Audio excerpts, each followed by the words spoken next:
We're constantly being told that modern games have unified systems, and old school games are just a mess of subsystems. And that's a lie. It's a narrative pushed by people who want to sell you a 400-page book to solve a problem that was already solved in 1981. What is that, 45 years ago? Tom Moldvay, David Cook, and Steve Marsh didn't just give us a pile of random rules. They gave us a master key, and it's the humble D6. From forcing a stuck door to hearing a faint breath in the dark, the D6 is the invisible architecture of the entire BX game. Today, I'm going to show you why the system is more elegant, more intuitive, and quite frankly, more unified than any D20 check you'll find in a modern rulebook. We're going to go deep into the engine of BX. Grab a drink, pull up a chair, because we have work to do. Now, we've all heard the RPG expert talk, right? You see it on Twitter, you see it in those fancy subreddits. They say BX is clunky because you roll a d20 to hit an orc, but then you switch to a d6 to find a secret door and percentiles for the thief skills, and they call it fragmented design. They want everything under d20 plus proficiency plus attribute bonus for every single interaction. But they're missing the forest for the trees. They don't understand that BX isn't just one game. It's a layering of two very distinct engines working in perfect harmony. You have the combat engine, which is the high stakes and heroic engine, and you have the procedural engine, which is the logic of the world itself. So in BX, the D6 isn't just for damage. It's the resolution layer for the dungeon. When you stop looking at finding secret doors as a separate rule from surprise, you start to see the blueprint. This isn't a collection of subsystems, it's a unified world logic disguised as simple procedures. To understand why the D6 is the king of BX, you have to look at where the game came from. It came from war games. In those games, you weren't rolling for one guy's perception. You were rolling for the collective capability of a unit or the environmental reality of the battlefield. When Moldvay, Cook, and Marsh were codifying BX, they didn't just pick the D6 because they were lazy.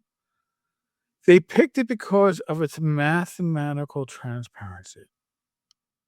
I'll explain. On a D20, every plus one is a 5% shift. We know this because we're gamers. We're numbers geeks for the most part. But on a D6, every one is roughly a 16.6% shift. That's a massive difference in how a player feels the odds. Think about it. In BX, the 1 in 6 chance is the baseline for a human capability versus the impossible. A secret door isn't just hard to find, it's hidden by magic or by master craftsmanship. Finding it isn't about how high your wisdom is. It's about the fact that even a professional only has a 1 in 6 chance of spotting that hairline trigger. By keeping the die small, the designers kept the focus on the environment rather than the character sheet. And now we're going to talk about the mental load at the table, because in a modern game, the ref, or the dungeon master, has to set a difficulty class. Okay, the door is stuck. Let's call that a DC 15 strength. That's going to be an athletics check. player looks at their sheet, adds their strength mod, adds their proficiency, and rolls. There's a pause because there's math.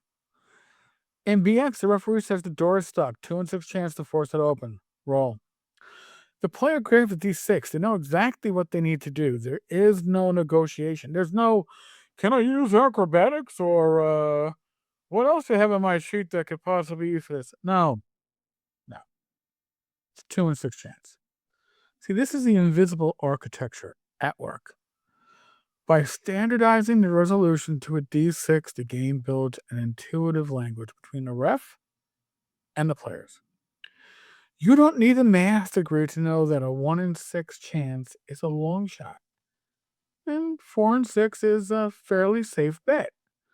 It allows the game to move at a breakneck pace because the math is already settled before the die even hits the table. The modern unified D20 system has a major flaw. The skill flaw. When you allow characters to add massive modifiers to their rolls, you eventually reach a point where failure is impossible for mundane tasks. In BX, that D6 preserves the tension of the dungeon. It doesn't matter if you're a first level fighter, a 10th level lord, a patriarch, a master thief. Doesn't matter.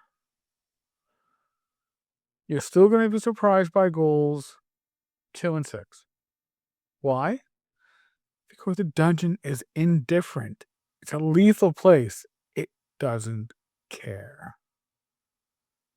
The D6 system keeps the world grounded. It reminds the players that they are exploring a place where their levels don't necessarily make the doors any less stuck or the corridors any less dark. When you move these procedures to a D20, you're forced to scale the DCs to match the player's growing bonuses. And this is the Red Queen's race of modern design. I guess if we want to look at it that way, right? Alice in Wonderland. You're moving or running faster, but you're really not moving.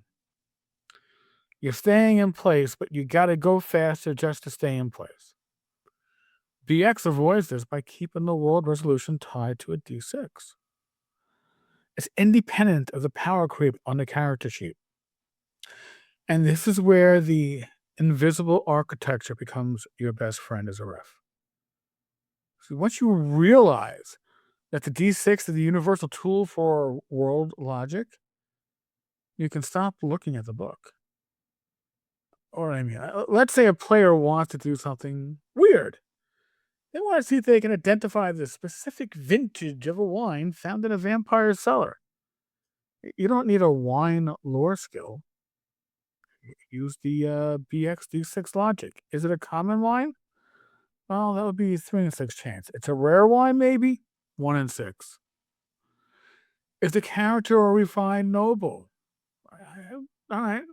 You know your noble background? I'll give you a +1 to that roll.